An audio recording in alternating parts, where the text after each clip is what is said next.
Welcome back, everybody, to the Fragrance Fraternity. Another day, another opportunity to be smelling absolutely amazing out there. And today I have 10 of the best men's designer fragrances. They're going to have you smelling amazing. You really cannot go wrong with any of these choices. So if you decide to spend your hard-earned money on any of these, I have a feeling that you're going to be really happy with them.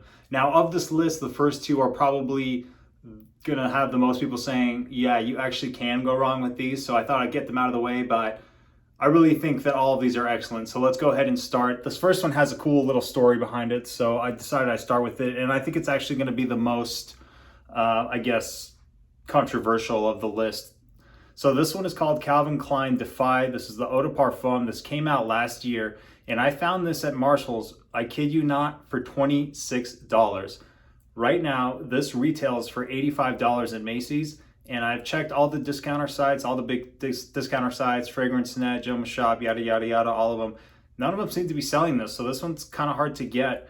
And I was surprised when I saw that this was $26. I was like, okay, did they make a mistake? Did they misprice this? Do they not know that this came out last year? Whatever the reason was, when I saw this for $26, I had to scoop it up knowing that you can only really get this right now for $85. Now, would I pay $85 for this? No, I wouldn't. I would wait till this hits discounters. Hopefully it gets in stock, and as more becomes available at discounters, I would say if you can find this in the $40 and under range, it's definitely worth picking up. For $26, it's a no-brainer. So this bottle kind of reminds me of the YSL Eau De Parfum bottle. Nice gradient. I think it looks pretty classy, pretty nice. And so when I was buying this, I had previously tested CK Defy, the Eau de Toilette, and for those of you that know, that's a really, really blue type of a fragrance, and it's got a lot of similarities to a lot of the other big blue fragrances out there, you know, the Dylan Blues, the Sauvages, the YSL Ys, the Bleu de Chanel's. It kind of falls into that vein. So when I saw this, I thought, okay, I tried the EDT, I really liked it. I didn't end up buying a bottle of it just because I think in the class that it sits, the competition is pretty stiff. So it's going to be hard to compete. And I really didn't need another blue fragrance, even though I am kind of a blue fragrance fanatic myself. So I passed on the EDT, and then I picked up the EDP up thinking, you know, it might just be a stronger version of that, but it's completely different, but it's different in a great way. This, at the end of the day, is a fantastic leather fragrance. And in my collection, I don't really have many fragrances that I could say are just a definitive, distinct leather note. So this one has a great spot in my collection in the fact that I have a black leather jacket. I've worn it a couple times on the channel. So anytime that I'm wearing that black leather jacket, I'm gonna be rocking this one with a really nice, mass appealing type of a leather twist on a blue fragrance. What I think happened was Calvin Klein saw that their EDT wasn't performing that well because of the stiff competition of some of the fragrances I mentioned before. So maybe they came back and they were like, let's make a mass appealing blue fragrance, but let's change up the DNA. Let's do something no one else has done, and let's make it a leather forward fragrance. And I think that's what they did here. So if you're looking for an entry point into a leather fragrance, if you want to maybe test the waters with a leather fragrance, once this hits discounters, once the prices come down, this one could be a good jump off point. I get really good performance out of this one. I was wearing it the other day and I had a hoodie on, and it was a little bit strange to me to be wearing a hoodie and be smelling leather. So I think unless you really like leather scents and you're really akin to that already, wear this with a leather jacket, and that way it's going to make sense to your brain the most. And if you're doing it in that situation with a leather jacket on an evening out, you want something masculine, you want something mature, something that is a really great entry point into leather fragrances, a little bit of suede in there too, with I believe a little bit of orange just to add some citrus in it, so it's not like a leather bomb, like an ombre leather or something.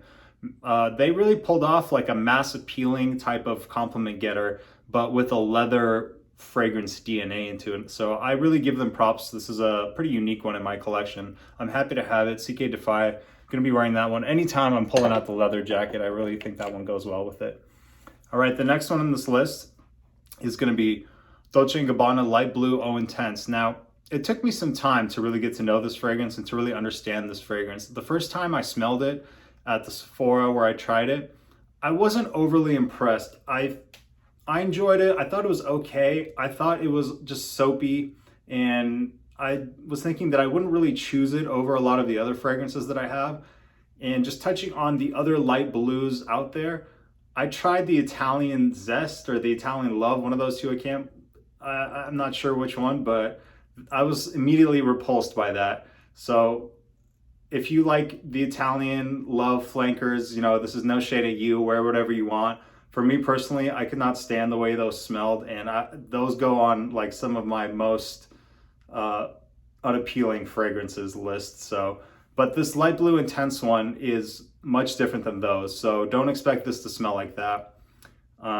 This one has good performance, and the thing that I wanted to really mention about it is sometimes a fragrance will grow on you over time, and this one has grown on me over time, and I find myself every time I'm wearing this, it makes me feel like a boss. Like I just feel ready to just take on the world. Something about this fragrance makes me really inspired. I'm not sure if it's the fact that I know that it's not super mass appealing to where some people might not like it. So that gives me confidence in the fact that I like it, so I'm gonna wear it. And I really don't care what anybody else thinks because I know it has that little bit of possible controversy. So it inspires confidence when I wear it, because you have to be confident to wear something that you like, that you know that other people might not like, right?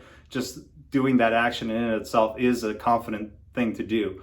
So perhaps that's why this inspires me whenever I wear it. I feel like a boss, like I'm ready to take on anything really when I wear this. I'm really enjoying it. It's one that's gonna be great for the summer coming up. Good performance. I found a Reddit forum that said that it smelled like a wet dog.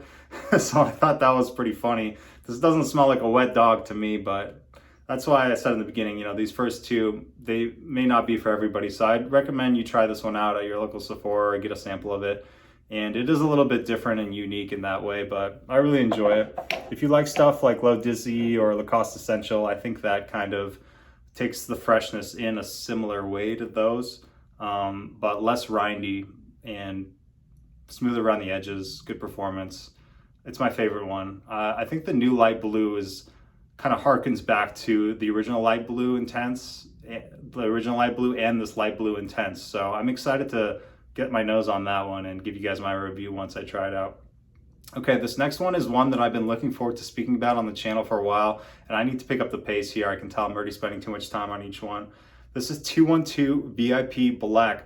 Don't see anybody talk about this one, and the only reviews that I found online about it were in Spanish, so I really was excited to talk about this one. This one is a night out fragrance. It's very sweet.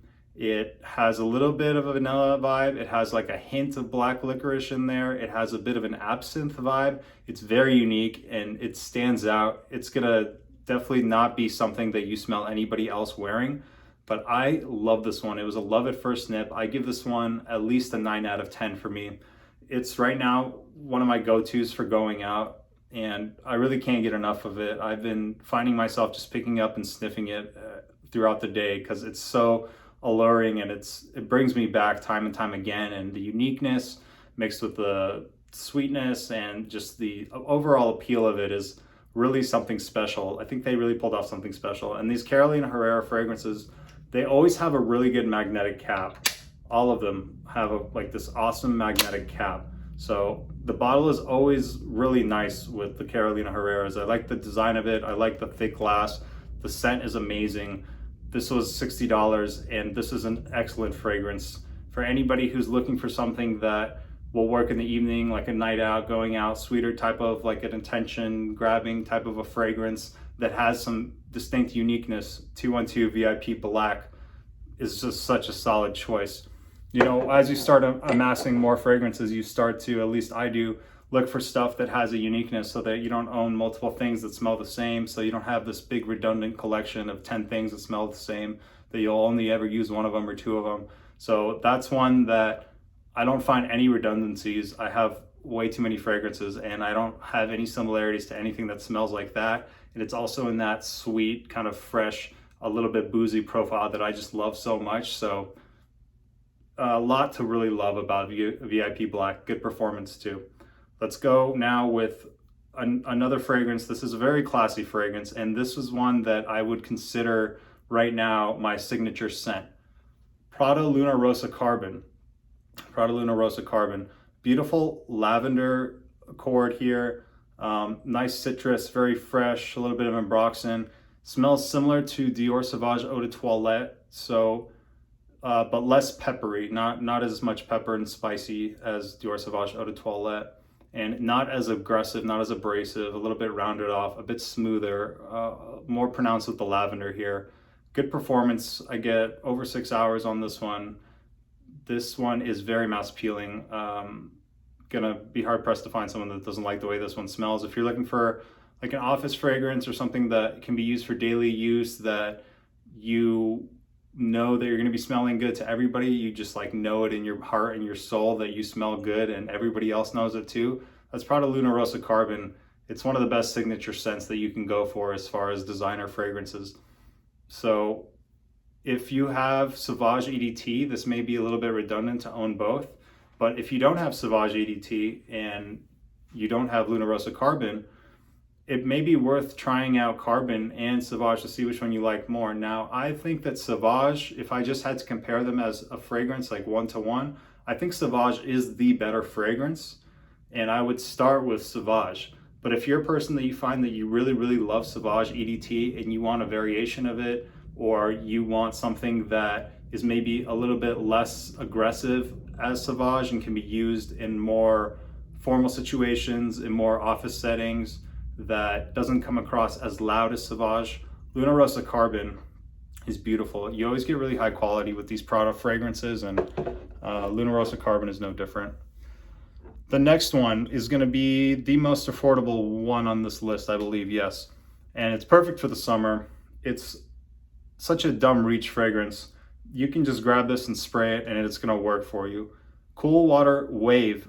This is the freshest fragrance that I have ever tried in my collection. This has a freshness of like a 12 out of 10. I can't believe how fresh this comes across. It's really crazy. And I paid, I think, $25 for this 200 milliliter. So you get a lot of fragrance for not that much money, and the quality doesn't smell cheap. It doesn't smell super like synthetic. You don't get that massive alcohol blast like you do with some cheaper stuff in the beginning. So I put a nice little dent in it already, and you know, that's pretty good considering how many options I have. I'm not trying to brag, just being realistic and honest about my experience with wearing fragrances. I try to wear everything that I have, so it's not often that I get through an entire bottle, just because I like to change it up a lot and I like to wear everything. But I've been finding myself reaching back for this one time and time again, just because it does work in so many situations. Another one that I really like to wear around the house.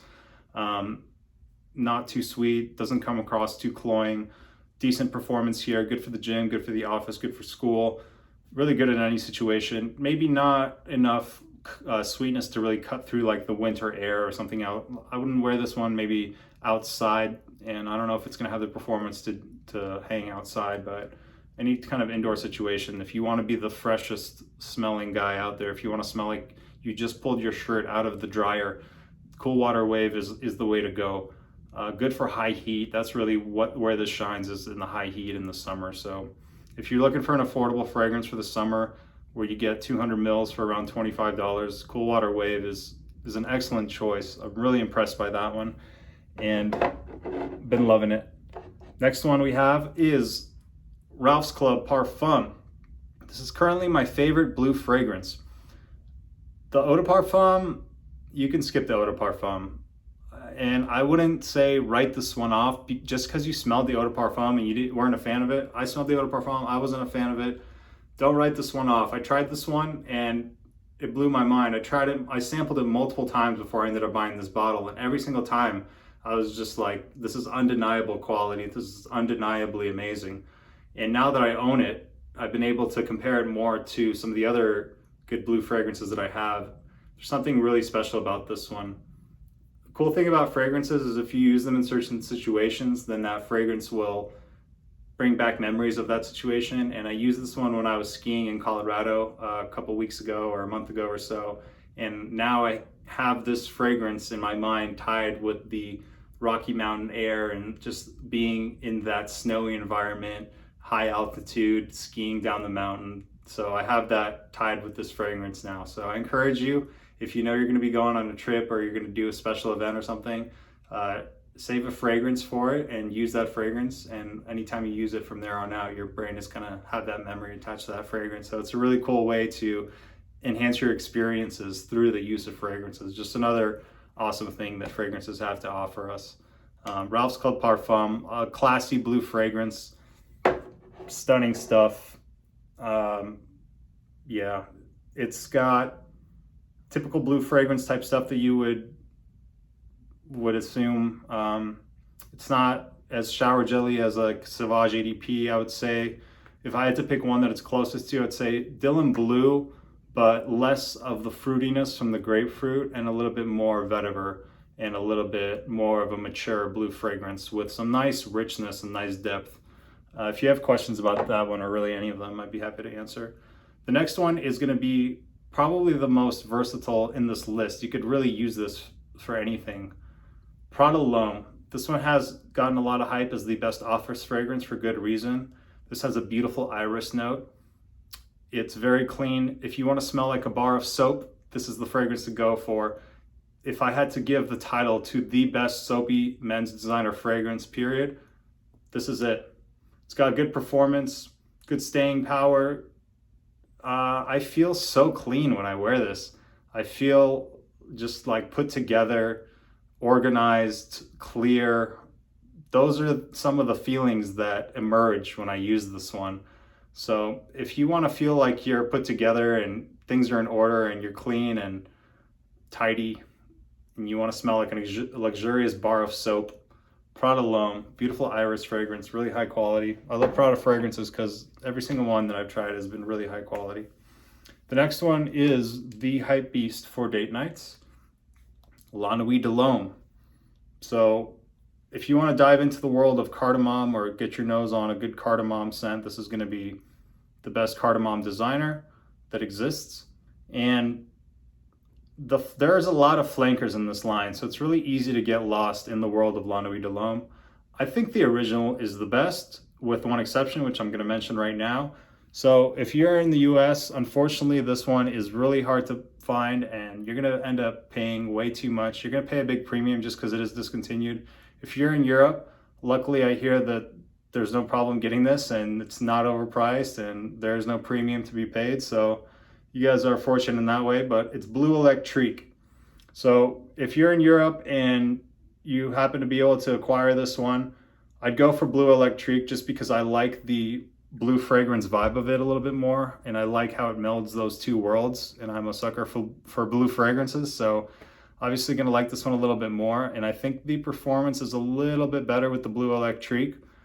So if you can get that one, cool, but if you're in the US and or you don't want to pay a huge overpriced amount, just get the original one. I think it's better than all the flankers, and it's timeless. It really is timeless. It's one that I'm going to be liking for the rest of my life, and one you really cannot go wrong with. Next one on the list, we have two more. This one is a bit of a longer video. Armani Code Parfum. So what I'll say about this one is, if you already own other fragrances in the Armani Code line, if you already have some of the other flankers, this may be boring to you. This may be redundant. This may be a skip. But if you were like me and you didn't have any of the other Armani codes and you smelled the original Armani Code and you thought to yourself, I really like the way that that smells, but I think it's a little bit outdated, unfortunately, and I think that it's just a little bit too old school, but I personally like it. You might want to try this one because it harkens back to that original DNA, but it brings in some iris to freshen it up, to modernize it, and to add to its versatility. And just judging on nothing else alone, not comparing it to other flankers or other releases, just on a fragrance as its own, this is amazing and I love it. I really, really enjoy this one. It's one that makes me feel classy, luxurious, upscale. I feel like rich for some reason when I wear this. So those are kind of some of the feelings that it evokes for me. Beautiful iris note. And if you don't have any in the Armani Code and you're looking to get into the Armani Code line, but the original may be smelling a little outdated for you, I check out Parfum. I really enjoy this one. Last one. Cool, let's go. Last one. Thanks for sticking with me. Montblanc Legend Night. A really good affordable date night type of a fragrance. Nice cardamom as well in here, nice vanilla note. Very, very sexy, very sensual, appealing, kind of mysterious. Doesn't get talked about nearly enough. I think it's a little bit underrated, and I'd like to give it some hype here because I think it deserves it. Anybody looking to get into maybe a little bit more warmer, kind of semi-spicy, but maybe more of a gourmand type fragrance, check out Legend Night.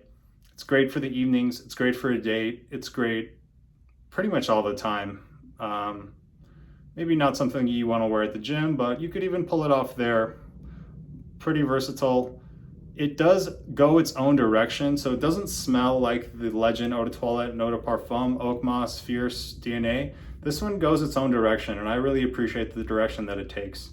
So this one is more affordable, so if you blind buy it, you end up not liking it, you're going to give it to somebody and then they're going to like it, because this is a very, very appealing type of a fragrance. It doesn't come across too challenging or anything like that. So if you want to dive into the world of a date night fragrance that's affordable and you're getting good quality for your money, Montblanc Legend Night is a good way to go. That's it for today. Hope you enjoyed this video. Hope it was informative. Hope you got something out of it with these different fragrances. Let me know, what is one fragrance in your opinion that you just cannot go wrong with? I'll see you on the next one. Take care, guys.